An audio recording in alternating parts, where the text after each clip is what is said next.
Hello बच्चों, कैसे हो? बढ़िया। आप बढ़िया तो मैं भी बढ़िया। तो देखो बच्चों, आज हमें क्या पढ़ाई करनी है।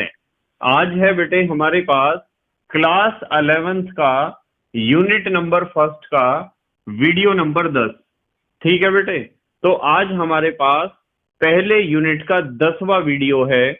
और इससे पहले 9 वीडियो आपको प्लेलिस्ट में भी मिल जाएंगे, नीचे बेटे डिस्क्रिप्शन में भी मिल जाएंगे, और कुछ समय बाद आई बटन में भी लिंक आ जाएगा, जहां आप यूनिट नंबर 1 को पूरा पढ़ सकते हो और अपने सुंदर से नोट्स बना सकते हो, जो एग्जाम में आपकी बहुत ज्यादा हेल्प करेंगे।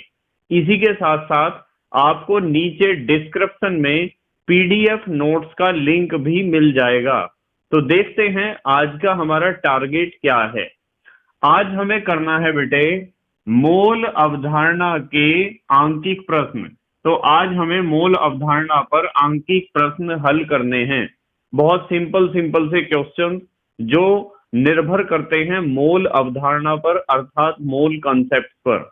ठीक है बेटे। तो चलो बच्चों, जल्दी से आज की पढ़ाई शुरू करते हैं।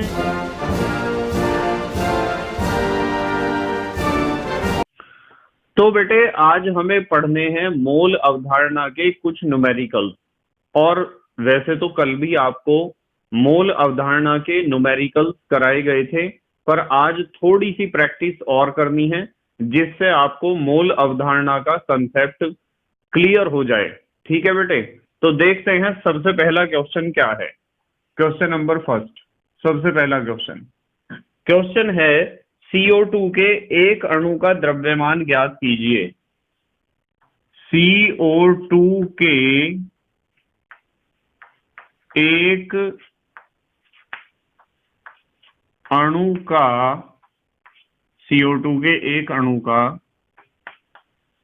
द्रव्यमान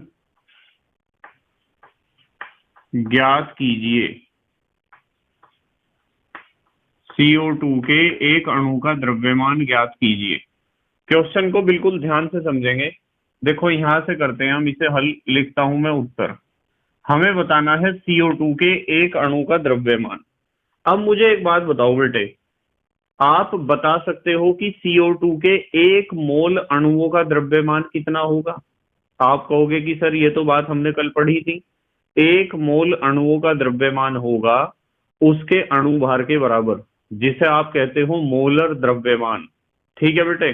तो हमें पता है कि CO2 के एक मोल अणुओं का द्रव्यमान कितना होता है। देखो एक मोल को मैं ऐसे लिख सकता हूं क्या, देखो CO2 के 6.022 गुणा 10 की घात 23। देखो एक मोल लिखा है ना, एक मोल में इतनी ही तो वस्तुएं होती हैं। तो CO2 के 6.022 गुणा 10 की घात 23 अणुओं का द्रव्यमान कितना होता है? कितना होता है? मोलर द्रव्यमान के बराबर। और CO2 अणु है या परमाणु है? बताओ CO2 अणु है या परमाणु है? आप कहोगे कि सर अणु है। और यदि अणु है तो इसका मोलर द्रव्यमान माने इसका अणुभार। और CO2 का जब आप अणुभार निकालते हो ना, तो कार्बन का कितना होता है परमाणु भार? 12। और दो है ऑक्सीजन, ऑक्सीजन का कितना होता है? 16। तो 12 तो ये हो गया, और 16 दूनी 32 ये हो गया। ये हो गया 30 और 10 40 और 4 44। यानी CO2 का अणु भार कितना होता है? 44 एटॉमिक मास यूनिट। पर यहाँ हमें 44 AMU नहीं लिखना है, हमें लिखना है 44 ग्राम। क्योंकि जब हम मोलर द्रव्यमान कल पढ़ रहे थे, तो वहां भी मैंने आपको स्पष्ट किया था कि मोलर द्रव्यमान को आप ग्राम में लिख सकते हो। तो हमें पता है कि CO2 के एक मोल अणुओं का द्रव्यमान 44 ग्राम होता है। CO2 के 6.022 गुणा 10 की घात 23 अणुओं का द्रव्यमान 44 ग्राम होता है। और इन्होंने पूछा है CO2 के एक अणु का द्रव्यमान। तो मैं यहां लिखूंगा, इसलिए CO2 के एक अणु का द्रव्यमान, एक अणु का द्रव्यमान कैसे निकलेगा बताओ? 44 बटे, ये बटे में चला जाएगा ना, 6.022 गुणा 10 की घात 23, ऐसे ही तो होगा बेटे। अब देखो ध्यान से देखना जरा, इस दशमलव को यदि मैं हटाता हूं, इस वाले दशमलव को, तो ऊपर कितने जीरो लगेंगे? 3, 1 2 3। तो ऊपर तो हो जाएगा 44 के आगे 3 जीरो लग जाएंगे, 44,000।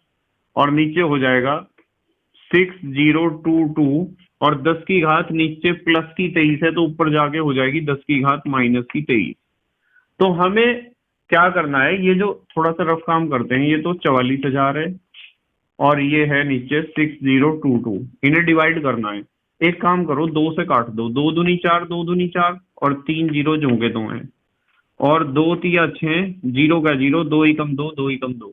अब हमारे पास क्या बचा है?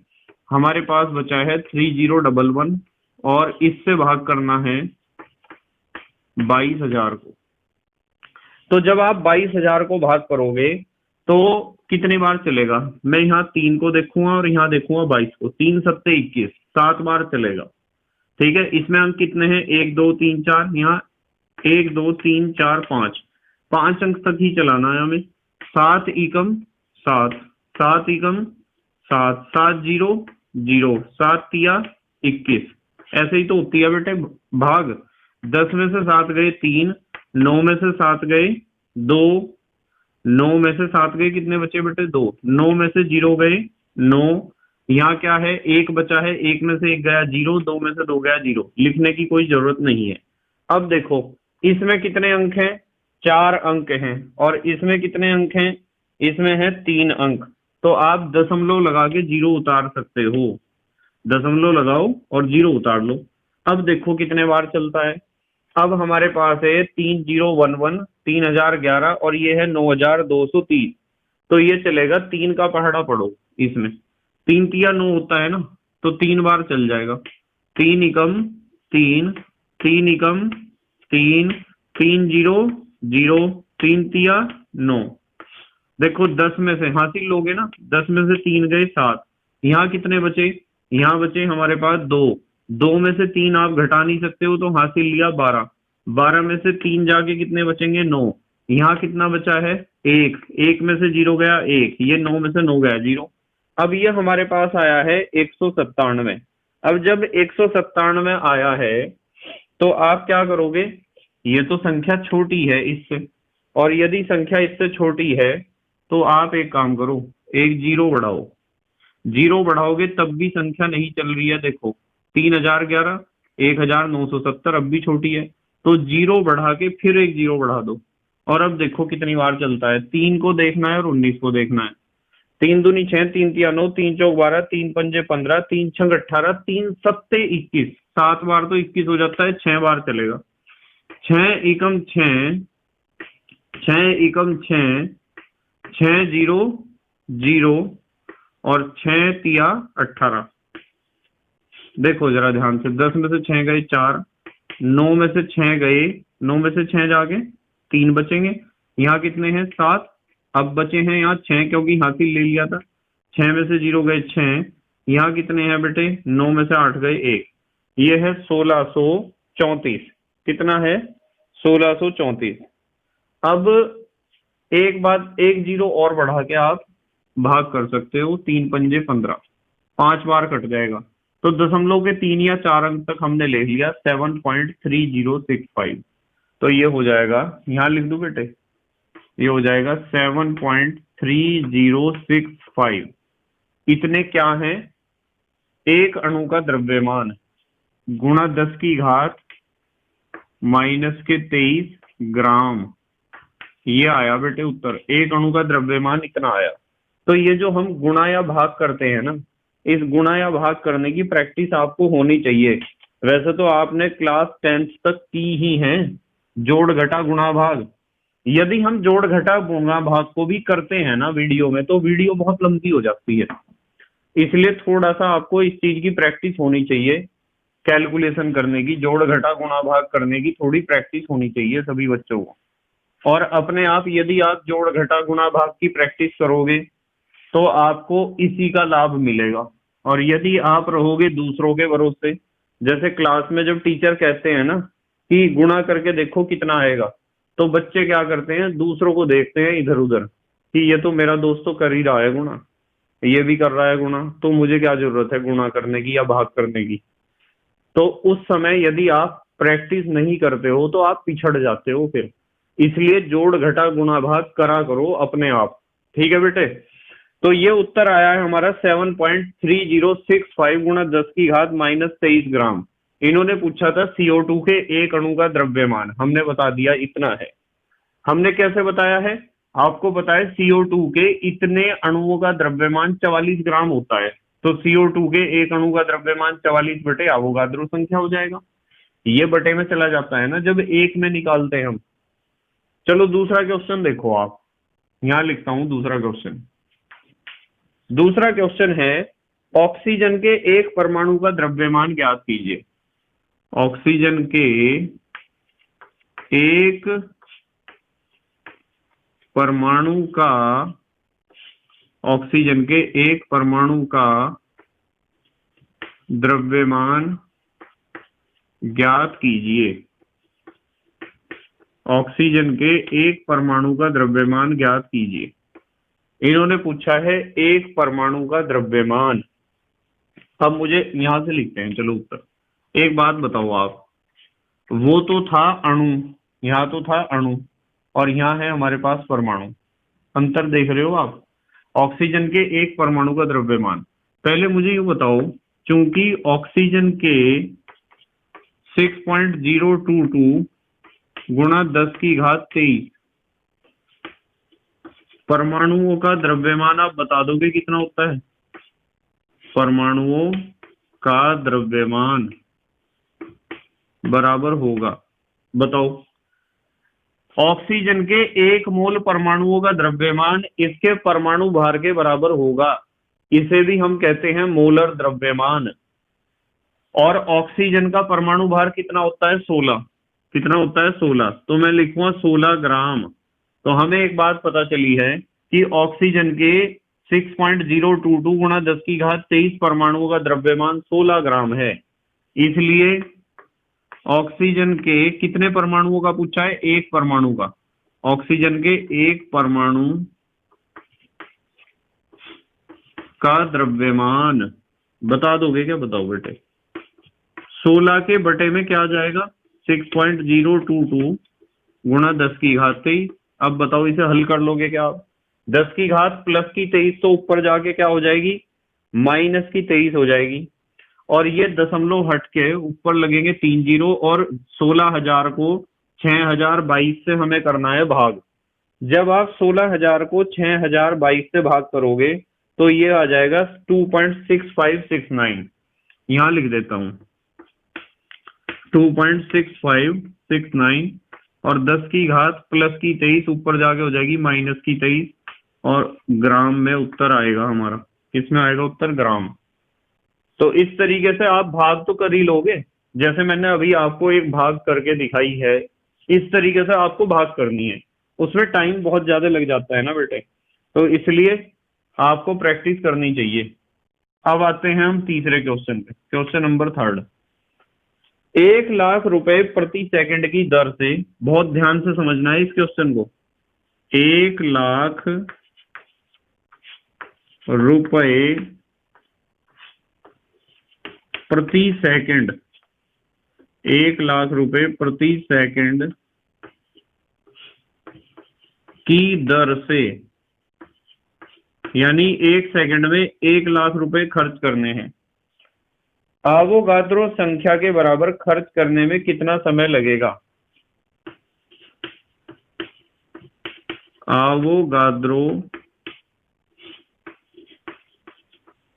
संख्या के बराबर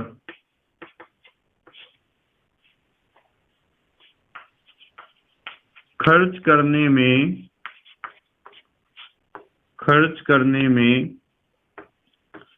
कितना समय लगेगा? कितना समय लगेगा? बहुत इंपॉर्टेंट क्वेश्चन है और सब बच्चों को ध्यान से समझना है, बहुत आसान, इंपॉर्टेंट भले ही हो। देखो इन्होंने कहा है कि 1,00,000 रुपए प्रति सेकंड की दर से खर्च करने हैं, यानी एक सेकंड में आपको खर्च करने हैं 1,00,000 रुपए। या यूं कह दो 1 लाख रुपए खर्च करने हैं 1 सेकंड में। 1 लाख रुपए 1 सेकंड में खर्च करने हैं, तो आवोगाद्रो संख्या के बराबर रुपए खर्च करने में कितना समय लगेगा? बहुत आसान सा क्वेश्चन है। आवोगाद्रो संख्या का मतलब 6.022 गुणा 10 की घात 23 रुपए खर्च करने हैं। हमें पता है कि 1 सेकंड में प्रति सेकंड कितने रुपए खर्च कर रहे हैं हम? 1 लाख। तो सीधी सी बात है, क्योंकि 1 लाख ऐसे ही तो लिखा जाता है, 5 जीरो लगती है ना, इकाई, ढाई, सैकड़ा, हजार, 10,000, लाख, हो गए ना 1 लाख। 1 लाख रुपए खर्च करने में लगा समय, बताओ 1 लाख रुपए खर्च करने में कितना समय लग रहा है? 1 सेकंड का। देखो लिखा है 1 लाख रुपए प्रति सेकंड, लिखा है ना प्रति सेकंड, तो 1 लाख रुपए खर्च करने में तो 1 सेकंड लग रहे हैं। इसलिए 1 रुपए खर्च करने में 1 रुपए खर्च करने में लगा समय, 1 रुपए खर्च करने में कितना समय लगेगा बताओ? इतना ही तो लगेगा बेटे, 1/1 लाख, 1/1 लाख सेकंड।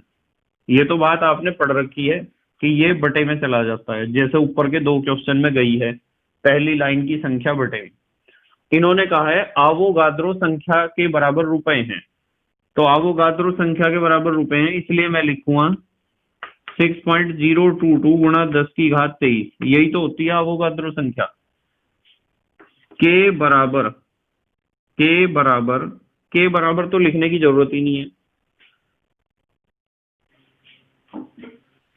हम लिखेंगे इतने रुपए खर्च करने में लगा समय। कितना समय लगेगा बताओ?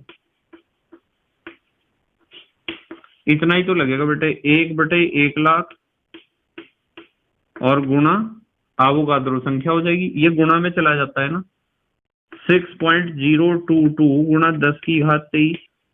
अब मुझे एक बात बताओ आप, ये 10 की घात कितनी है? 5, ऊपर जाके क्या हो जाएंगी? -5, 10 की घात -5 हो जाएगी, तो ये हो जाएगा, यहां लिखता हूं, चलो यही लिख लेते हैं इस जगह, क्या हो जाएगा ये?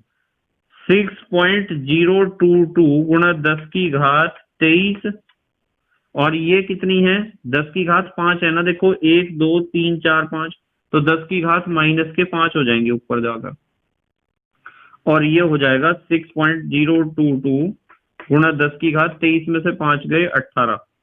इतने सेकंड लगेंगे, या तो आप आंसर दो सेकंड में, 6.022 गुणा 10 की घात 18 सेकंड, या तो आंसर ये दो, या फिर आप जो है इस सेकंड को यहां लिखता हूं मैं, आप नीचे लिखना, इसे मेरे पास जगह कम है। ये जो हमारे पास सेकंड में उत्तर आया है ना, 6.022 गुणा 10 की घात 18 सेकंड, इस सेकंड को यदि आपको बदलना है मिनट में, तो मिनट में बदलने के लिए आप भाग करोगे 60 से, अब ये मिनट में बदल जाएगा। और यदि घंटे में बदलना है समय को, तो 60 से और भाग करो, अब ये घंटे में बदल गया। यदि आपको दिन में देना है उत्तर, तो 24 घंटे से फिर आप भाग करो, अब ये आ जाएंगे दिन। और यदि आपको साल में देना है उत्तर, तो 365 से और भाग कर दो, तो ये उत्तर साल में आएगा या वर्ष में आएगा। ठीक है, ये हो जाएगा बेटे 6.022 गुणा 10 की घात 18, 18 है ना, 10 की घात 18 अपॉन, इनकी गुणा होगी 60 60 24 और 365 की। यदि आप इनकी गुणा करते हो तो इनकी गुणा आ जाती है,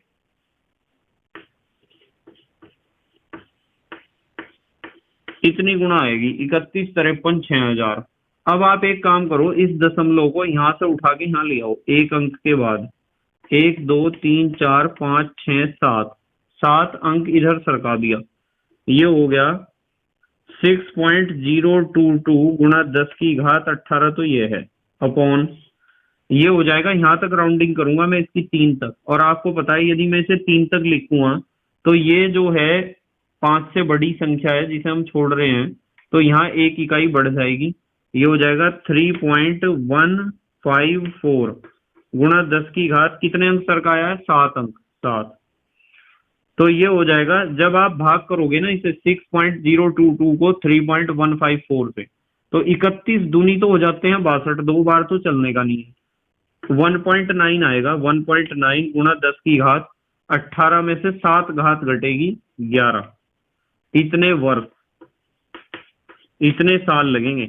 यदि सेकंड में उत्तर देना है तो ये है उत्तर, और यदि आपको देना है मिनट में तो बटे में 60 कर दो, घंटे में देना तो बटे में एक और 60 कर दो, दिनों में देना है तो बटे में एक 24 भी कर दो, और यदि वर्ष में देना है तो बटे में 365 भी कर दो। तो ये उत्तर हमारा 1.9 गुणा 10 की घात 11 वर्ष आया है। ठीक है बेटे, जल्दी से स्क्रीनशॉट लो। अच्छा, आप ले लिया स्क्रीनशॉट? ठीक है, क्वेश्चन नंबर 4 देखते हैं। चौथा क्वेश्चन हमें करना है, 0.4 मोल जल में जल के कितने अणु होते हैं? 0.4 मोल जल में जल के कितने अणु होते हैं? बहुत आसान सा क्वेश्चन है, देखो कैसे करेंगे। क्वेश्चन मार्क लगना चाहिए, क्वेश्चन मार्क, प्रश्नवाचक चिन्ह। ध्यान से देखेंगे बेटे, इन्होंने पूछा है कि यदि आपके पास जल के 0.4 मोल हैं तो 0.4 मोल पानी में पानी के कितने अणु होंगे? यही तो क्वेश्चन है। आप मुझे एक बात बताओ, आप मुझे यूं बताओ कि एक मोल जल में अणुओं की संख्या,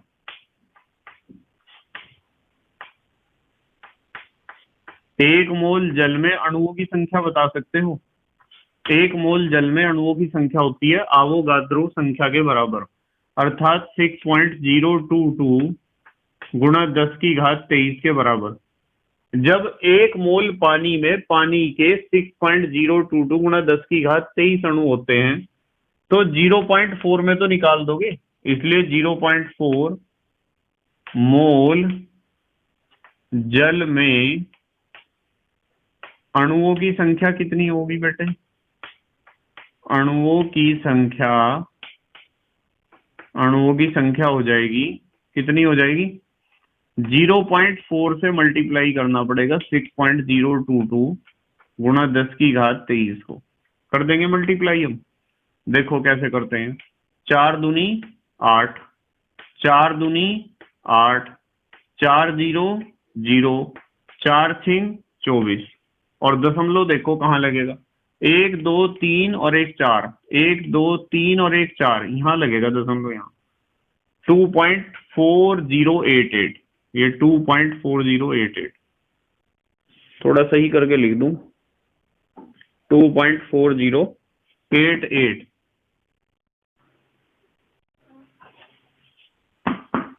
2.4088, ये आया है 2.4088। क्या पूछे हैं? अणु, तो यहां लिख दो आप अणु।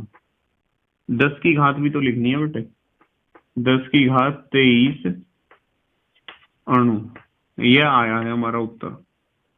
ठीक है, तो हमारा उत्तर आया है 2.4088 गुणा 10 की घात 23 अणु। देखते हैं अगला क्वेश्चन, क्वेश्चन नंबर 5। पांचवा क्वेश्चन देखते हैं क्या है। पांचवा क्वेश्चन है, 49 ग्राम H2SO4 में अम्ल के मोलों, 49 ग्राम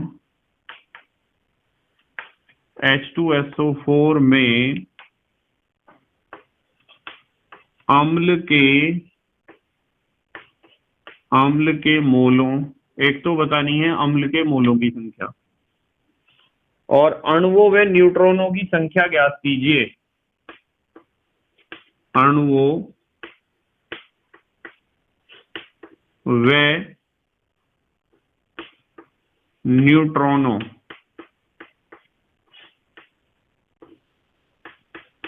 की संख्या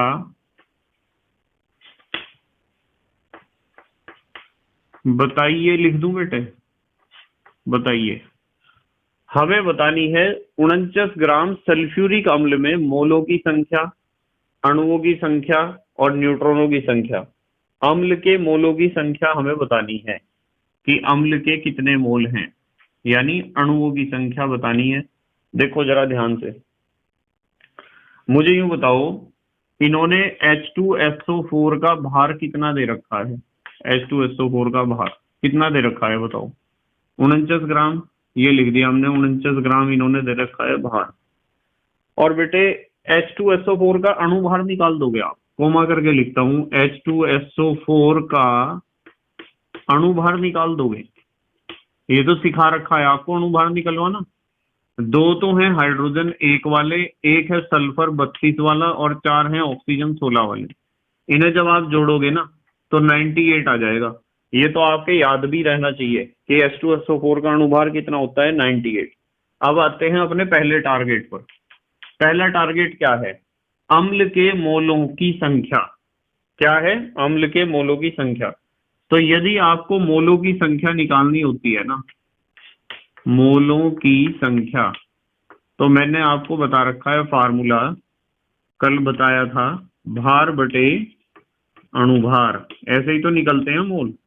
अब भार बताओ कितना है?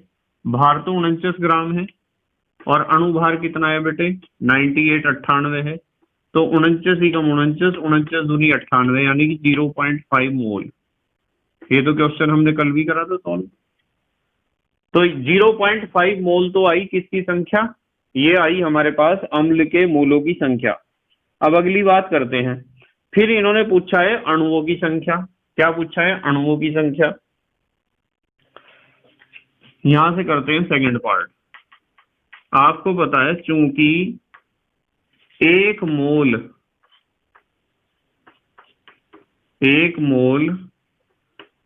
में अणुओं की संख्या बता दोगे कितनी होती है? एक मोल में अणुओं की संख्या होती है 6.022 गुणा 10 की घात 23। एक मोल में तो होते हैं इतने अणु, और हमारे पास कितने मोल हैं? 0.5। इसलिए 0.5 मोल में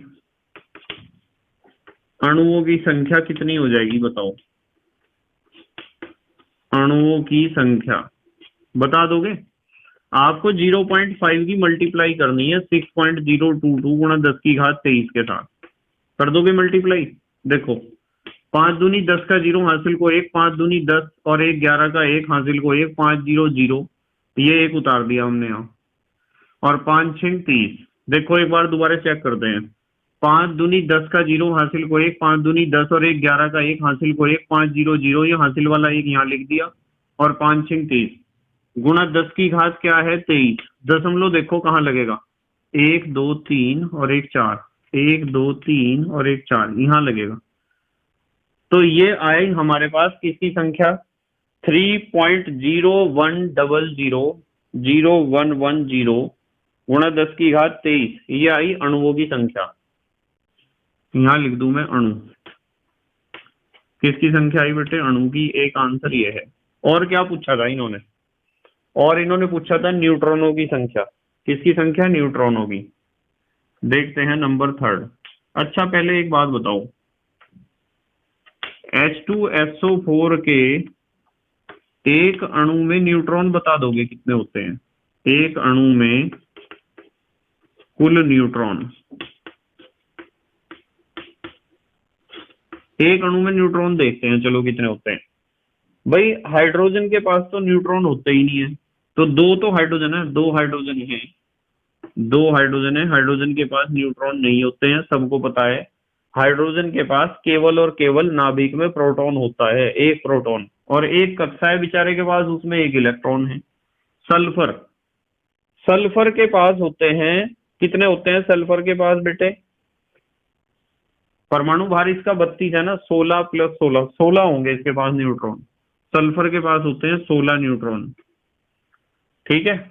उसके बाद ऑक्सीजन, ऑक्सीजन 16 परमाणु भार है, 16 का आधा 8। कितने ऑक्सीजन है? 4 ऑक्सीजन है, 4 ऑक्सीजन है और 8। ये हो जाएगा, ये तो 0 है। 16 और 4 अट्ठे 32, तो कितने हुए? 32 और 16 कितने होते हैं? 48। 48 न्यूट्रॉन है बेटे। कितने हैं? 48 न्यूट्रॉन एक अणु के पास।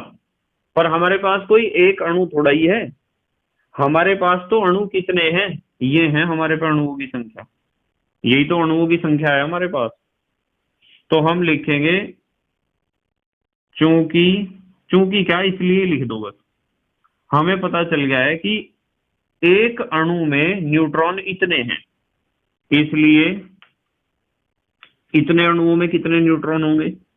इसलिए 3.0110 गुणा 10 की घात 23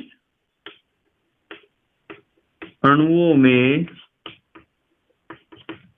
न्यूट्रॉन, इतने अणुओं में कितने न्यूट्रॉन होंगे? 48 तो होते हैं एक अणु में, और हमारे पास अणु है 3.0110 गुणा 10 की घात 23। ठीक है, इनकी मल्टीप्लाई करनी है हमें। इनकी मल्टीप्लाई आ जाएगी बेटे, जब इनकी गुणा करोगे 144.528 गुणा 10 की घात 23। मल्टीप्लाई करके देख लेना, आप दोनों की गुणा तो कर ही लोगे, या तो आप इसे ही उत्तर दो। ये हमारा उत्तर है। ठीक है बेटे, तो इतने अणुओं में न्यूट्रॉन इतने होंगे। या फिर आप एक काम करो कि इस दशमलव को यहां से उठाओ और यहां तक ले जाओ, एक अंक के बाद 1.44528 गुणा 10 की घात 23, तो ये थी, 2 अंक सर का है, 23 और 2 25, इतने न्यूट्रॉन। आप ये वाला आंसर भी दे सकते हो। तो एक अणु में न्यूट्रॉन हमने देखे थे होते हैं 48, तो 3.0110 गुणा 10 की घात 23 अणुओं में न्यूट्रॉन कितने हो जाएंगे? 48 को गुणा करनी होगी इस संख्या से, और जब हम गुणा करते हैं तो हमारे पास आता है 1.44528 गुणा 10 की घात 25 न्यूट्रॉन। ठीक है बेटे, अब जल्दी से स्क्रीनशॉट ले लो आप, फिर अगले क्वेश्चन देखते हैं। ले लिया स्क्रीनशॉट? ठीक है, क्वेश्चन नंबर 6 देखो बेटे क्या है। क्वेश्चन नंबर 6, क्वेश्चन नंबर 6 हम करेंगे, नाइट्रोजन तत्व के 3 मोल में परमाणुओं की संख्या ज्ञात कीजिए। नाइट्रोजन तत्व के 3 मोल में परमाणुओं की संख्या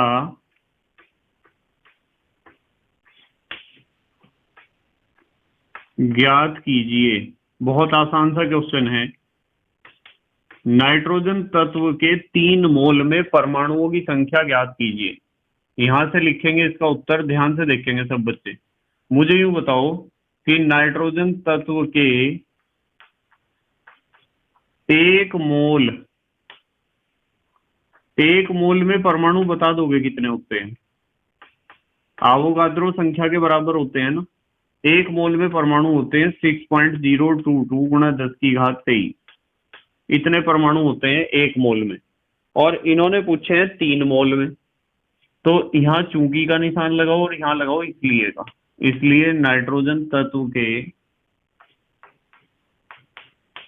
3 मोल में परमाणु कितने हो जाएंगे बेटे? हमें 3 से मल्टीप्लाई करनी पड़ेगी, 3 से गुणा करनी पड़ेगी 6.022 गुणा 10 की घात 23 को। 3 से मल्टीप्लाई कर लोगे आप, ये हो जाएगा 3 दूनी 6, 3 दूनी 6, 3 0 0, 3 छंग 18, ये, और गुणा कितनी है? 10 की घात 23 है। दशमलव देखो कहाँ लगेगा, 1 2 3, 3 अंक बाद, तो ये हो जाएगा 1 2 3, यहाँ लगेगा दशमलव यहाँ। तो 18.066 गुणा 10 की घात 23, ये उत्तर दे सकते हो आप। या फिर आप ऐसा भी कर सकते हो कि इसे वैज्ञानिक संकेतन में लिखना है तो इस दशमलव को यहाँ ले आओ, 1.8066 गुणा 10⁻23 और 1 24, इतने परमाणु हो जाएंगे। परमाणु ही तो पूछे थे, परमाणु को हम कह सकते हैं एटम। ये आंसर है हमारा। ठीक है बेटे, इस तरह होगा छठा क्वेश्चन। अब आते हैं क्वेश्चन नंबर 7 पर। देखते हैं सातवां क्वेश्चन क्या है। सातवां क्वेश्चन है, नाइट्रोजन तत्व के 28 यू में परमाणुओं की संख्या ज्ञात कीजिए। नाइट्रोजन तत्व के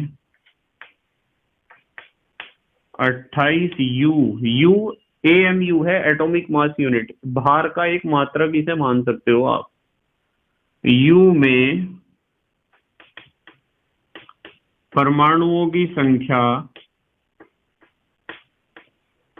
बताइए। हमें बतानी है परमाणुओं की संख्या कि कितने परमाणु होते हैं। बहुत सिंपल सा क्वेश्चन है। देखो इन्होंने दे रखा है 28 यू, ये भार है, नाइट्रोजन तत्व का भार, ऐसे लिख सकते हो आप इसे, जिससे कोई कंफ्यूजन ना हो। भार दे रखा है 28 यू। ठीक है, इस यू से परेशान होने की कोई आवश्यकता नहीं है। और नाइट्रोजन का परमाणु तत्व में परमाणु ही तो होंगे बेटे। नाइट्रोजन का परमाणु भार तो आपको पता है। नाइट्रोजन का परमाणु भार कितना होता है? 14 ही तो होता है। 14 यू लिख दो, या आप लिख सकते हो 14 AMU। ठीक है, और आपको पता है कि मोल कैसे निकलते हैं। मोलों की संख्या कैसे निकलती है? मोलों की संख्या निकलती है भार बटे परमाणु भार से। यदि परमाणु का क्वेश्चन है तो भार बटे परमाणु भार से निकलेगी। भार है हमारे पास 28 यू और परमाणु भार है 14 यू। तो 14 दूनी 28, 2 मोल हमारे पास हैं। किसके हैं 2 मोल? नाइट्रोजन के। अब 2 मोल में परमाणु तो आप बता ही दोगे। आपको पता है चूंकि एक मोल में परमाणु कितने होते हैं बताओ? एक मोल में परमाणु होते हैं 6.022 गुणा 10⁻23। एक मोल में तो इतने होते हैं, और हमारे पास कितने मोल हैं? 2। इसलिए 2 मोल में परमाणु कितने हो जाएंगे? 2 से मल्टीप्लाई कर दो 6.022 गुणा 10⁻23, इतने परमाणु हो जाएंगे। कितने हो जाएंगे देखो, 2 दूनी 4, 2 दूनी 4 और 2 0 0 और 2 6 12। दशमलव देखते हैं कहाँ लगेगा। गुणा 10⁻23 लिख दो आप। अब देखते हैं दशमलव, 1 2 3, 1 2 3 यहां लगेगा। इतने परमाणु होंगे। ये उत्तर आप दे सकते हो, कोई दिक्कत नहीं है, यहां लिख सकते हो इतने परमाणु। और यदि आपको वैज्ञानिक संकेतन में पूरा दिखाना है तो आपको बताया दशमलव यहां चला जाएगा। यही तो होगा फिर। 10 की घात क्या लिख दूंगा मैं? 24, इतने परमाणु। फिर ये आंसर दे दो आप। दोनों आंसर बिल्कुल सही हैं, कोई सा भी आंसर दे सकते हो आप। करते हैं क्वेश्चन नंबर 8। 8वां क्वेश्चन देखो क्या है। 8वां क्वेश्चन है बेटे, नाइट्रोजन तत्व के 42 ग्राम में परमाणुओं की संख्या ज्ञात कीजिए। नाइट्रोजन तत्व के 42 ग्राम में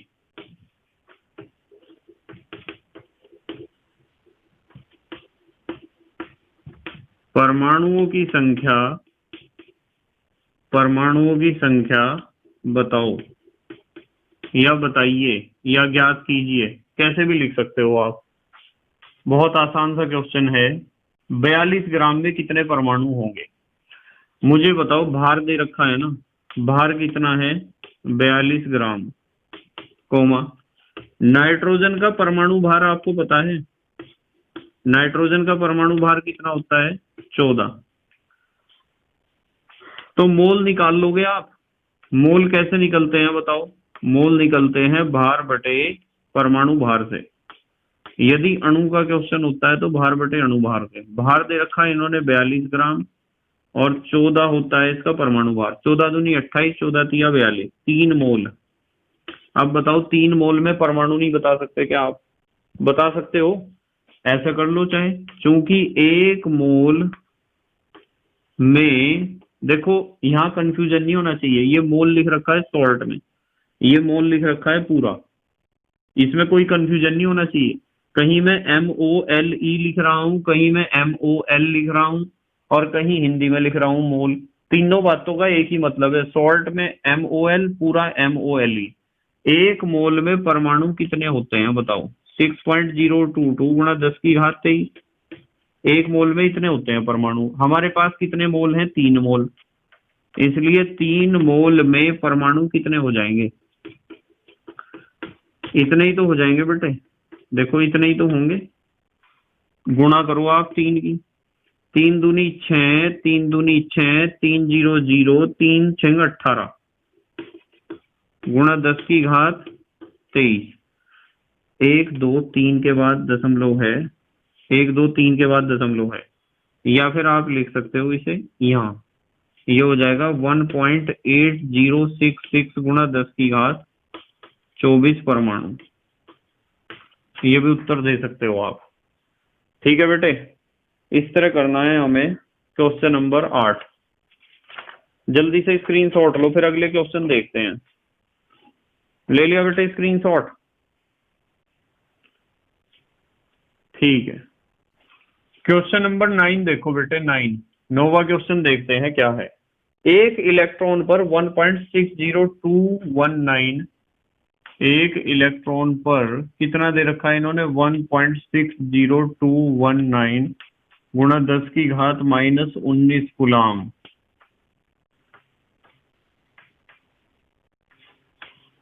आवेश होता है। कितने कूलाम आवेश होता है किस पर? एक इलेक्ट्रॉन पर 1.60219 कूलाम। तो 0.1 मोल Zn डबल पॉजिटिव आयनों पर, तो 0.1 मोल Zn डबल पॉजिटिव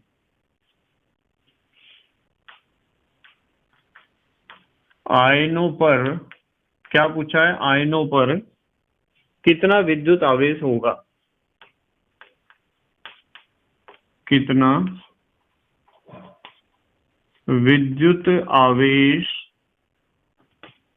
होगा, इन्होंने पूछा है कि आप हमें बताओ कि Zn डबल पॉजिटिव के यदि 0.1 मोल आपको दिए जाते हैं तो उन पर कुल कितना आवेश होगा। बहुत सिंपल सा क्वेश्चन है, ध्यान से देखेंगे बिल्कुल। देखो यहां से हल करते हैं। आप मुझे एक बात बताओ बेटे, इन्होंने दे रखा है एक इलेक्ट्रॉन पर आवेश, एक इलेक्ट्रॉन पर आवेश इन्होंने दे रखा है। एक इलेक्ट्रॉन पर आवेश कितना दे रखा है? 1.60219 गुणा 10 की घात -19 कूलाम। एक इलेक्ट्रॉन पर इतना आवेश इन्होंने दे रखा है कि इतना आवेश होता है। तो आप मुझे 1 मोल इलेक्ट्रॉनों पर आवेश बता सकते हो? इसलिए 1 मोल इलेक्ट्रॉनों, 1 मोल इलेक्ट्रॉन का मतलब इतने इलेक्ट्रॉन पर आवेश। समझते हो ना 1 मोल का मतलब? इतने इलेक्ट्रॉनों पर आवेश कैसे निकलेगा? एक इलेक्ट्रॉन पर इतना आवेश है तो इतने इलेक्ट्रॉन पर कितना होगा? इन दोनों की गुणा हो जाएगी। 1.60219 गुणा 10 की घात -19 की गुणा हो जाएगी 6.022 गुणा 10 की घात 23। ठीक है, जब इनकी गुणा होगी तो हमें एक संख्या प्राप्त होगी 96,485, 96,485 कूलाम। गुणा तो आप कर लोगे, गुणा करके देख लेना। 96,485 कूलाम आवेश होता है 1 मोल इलेक्ट्रॉन्स पर। ठीक है, ये चीज ध्यान रखनी है। 1 मोल इलेक्ट्रॉन पर 96,485 कूलाम आवेश होता है। इसे आप 1 फैराडे भी कहते हो। ठीक है, 96,500 इसे राउंड फिगर में लिखा होता है, 96,500 गुलाम। तो 1 मोल इलेक्ट्रॉन पर इतना आवेश है। और आप एक बात मुझे और बताओ, 1 मोल Zn डबल पॉजिटिव पर आवेश बता सकते हो क्या आप? भाई Zn डबल पॉजिटिव पर कितना आवेश है? 2 इकाई। ठीक है, 2 इकाई आवेश है। और 1 मोल इलेक्ट्रॉन निकले होंगे इसमें से, मतलब आप समझो कि एक अणु में से, एक परमाणु में से कितने इलेक्ट्रॉन निकले हुए हैं? 2। तो यहाँ 2 लिख दिया। और 1 मोल पर आवेश कितना होता है इलेक्ट्रॉन्स पर? इतना। तो इसकी मल्टीप्लाई तो करेंगे हम, इसकी मल्टीप्लाई तो करेंगे। हमें पता चल गया है 1 मोल इलेक्ट्रॉनों के कारण इतना आवेश उत्पन्न होता है, या 1 मोल इलेक्ट्रॉन पर इतना आवेश होता है। तो ये 1 मोल Zn डबल पॉजिटिव का मतलब 2 इकाई धनावेश है, तो 1 मोल की 2 से गुणा होगी। 1 मोल इलेक्ट्रॉनों के आवेश की 2 से हमने क्या करनी है? मल्टीप्लाई करनी है। और जब 2 से मल्टीप्लाई हम करेंगे तो हमारे पता चल जाएगा कि 1 मोल Zn डबल पॉजिटिव पर आवेश कितना होता है।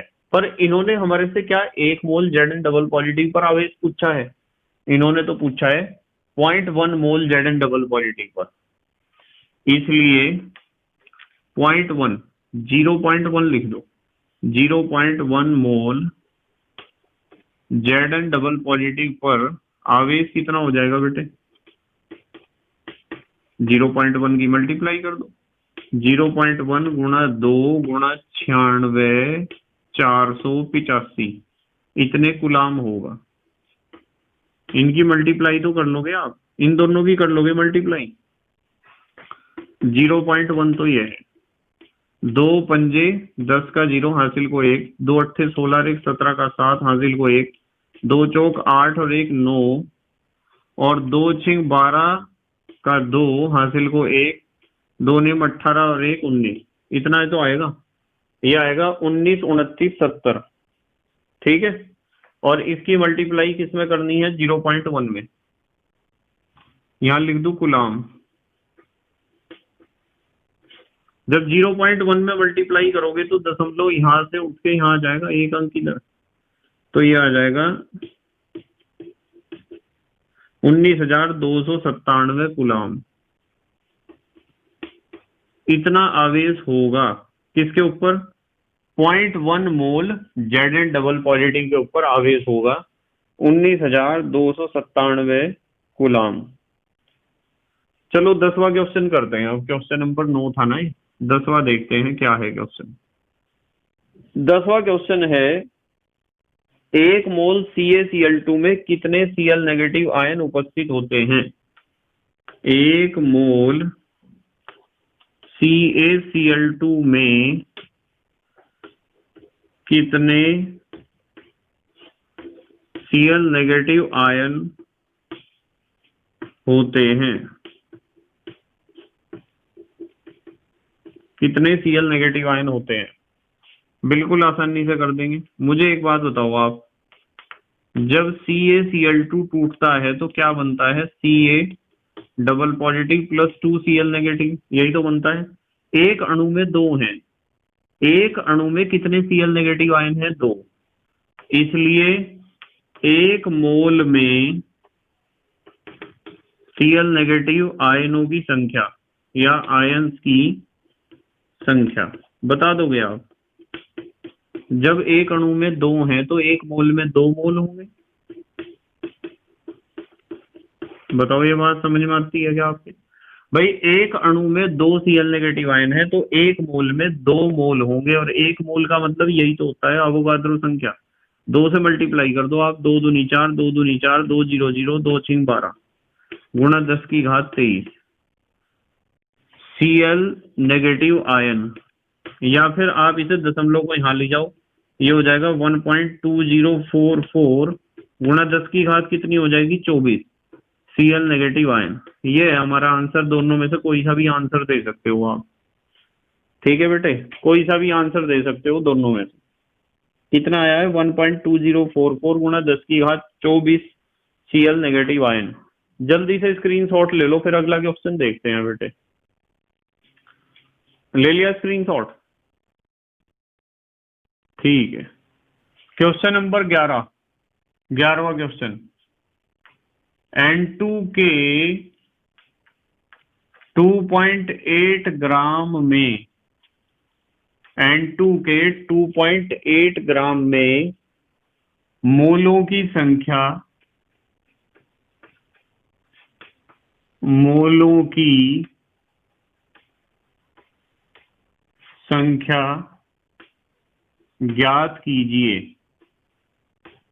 बताओ इस क्वेश्चन को कर लोगे क्या बेटे? आप कर लोगे ना? देखो कैसे होता है ये क्वेश्चन।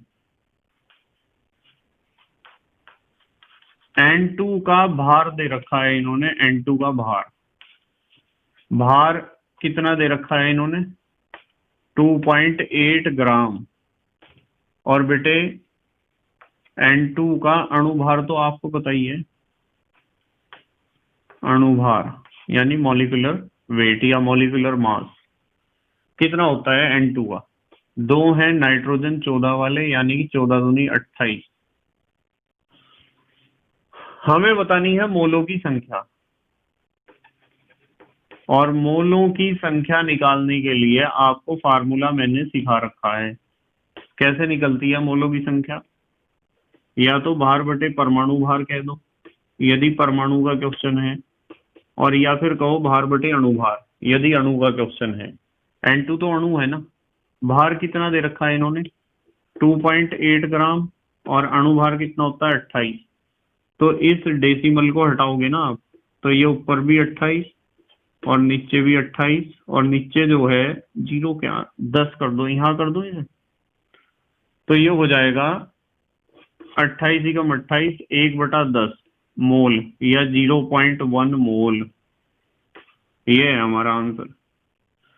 तो 2.8 ग्राम यदि N2 गैस आपने ली है तो उसमें मोल कितने होंगे? 1/10 मोल होंगे, या आप कह सकते हो 0.1 मोल। क्वेश्चन नंबर 12 देखते हैं। चलो क्वेश्चन नंबर 12वां क्वेश्चन है, एनटीपी पर CO2 के 11.2 लीटर में, एनटीपी पता है ना, NTP normal temperature pressure, CO2 के 11.2 लीटर में मोलों की संख्या ज्ञात कीजिए। हमें बताना है कि 11.2 लीटर कार्बन डाइऑक्साइड गैस में, कार्बन डाइऑक्साइड गैस के कितने मोल होंगे। देखो बहुत आसान सा क्वेश्चन है। आपको यदि किसी गैस के मोलों की संख्या निकालनी होती है ना, सिखाया था आपको, किसी गैस के मोलों की संख्या उसके आयतन से यदि निकालनी होती है तो फार्मूला बताया था, गैस का आयतन लीटर में लेना है और भाग करना है उसे 22.4 से। तो गैस का आयतन कितना है हमारा? कितना है बेटे? 11.2 लीटर और 22.4 लीटर। तो ये तो 11 दूनी 22, 2 दूनी 4, 1/2 या 1/2 को आप कह सकते हो 0.5 मोल। ये आंसर है। ठीक है, आधा मोल या 0.5 मोल। अब हमारे देश के प्यारे प्यारे बच्चे जल्दी से स्क्रीनशॉट लेंगे। ले लिया बेटे स्क्रीनशॉट? ठीक है। तो बेटे मुझे उम्मीद है कि आज का जो हमने चैप्टर पढ़ा है, जो क्वेश्चंस किए हैं, आंकिक प्रश्न, वे आपकी समझ में आए होंगे, और कम से कम इतने क्वेश्चन आपको निकालने आने चाहिए। कल भी हमने मोल कंसेप्ट पढ़ा था, कल भी कुछ क्वेश्चंस हमने किए थे, और आज भी हमने मोल कंसेप्ट के ही क्वेश्चंस किए हैं, जिससे आप एग्जाम में मोल कंसेप्ट का कोई भी क्वेश्चन छोड़कर ना आए। कल से हम बात करेंगे विलयन की सांद्रता की, कि विलयन की सांद्रता को नापने के कौन कौन से तरीके हैं और उनके ऊपर किस प्रकार के आंकिक प्रश्न हमारे पेपर में, हमारे एग्जाम में पूछे जाते हैं। ठीक है बेटे, बस मेहनत और ईमानदारी से अपनी पढ़ाई करते रहो, अपने नोट्स बनाते रहो। सबसे अच्छी बात तो तब होती है जब आप मेरे साथ साथ लिखते हो और नोट्स बनाते हो, या फिर मैं थोड़ा आगे निकल जाता हूं तो आप वीडियो को पॉज करते हो, पॉज करके लिखते हो, या फिर आप स्क्रीनशॉट लेकर लिखते हो। तो आपके जो हैंड रिटन नोट्स हैं वे सबसे अच्छे होते हैं, ध्यान रखो इस बात का। और यदि आप हैंड रिटन नोट्स नहीं बना सकते हो तो डिस्क्रिप्शन में आपको पीडीएफ नोट्स का लिंक मिल जाएगा, वहां से आपको नोट्स मिल जाएंगे पूरे, क्लास 11th के भी और 12th के भी यूनिट वाइज। और नहीं तो सबसे अच्छा तरीका एक और भी है कि आप टेलीग्राम चैनल में, टेलीग्राम का जो हमारा चैनल है केएमडी सहारनपुर, टेलीग्राम इंस्टॉल करो और उसमें सर्च करो केएमडी सहारनपुर, चैनल मिल जाएगा, उस चैनल में ज्वाइन कर लो, उसे सब्सक्राइब कर लो और वहां से आपको जब चाहे जब नोट्स मिलते रहेंगे। ठीक है बेटे, तो thank you very much for watching this video. Okay, bye.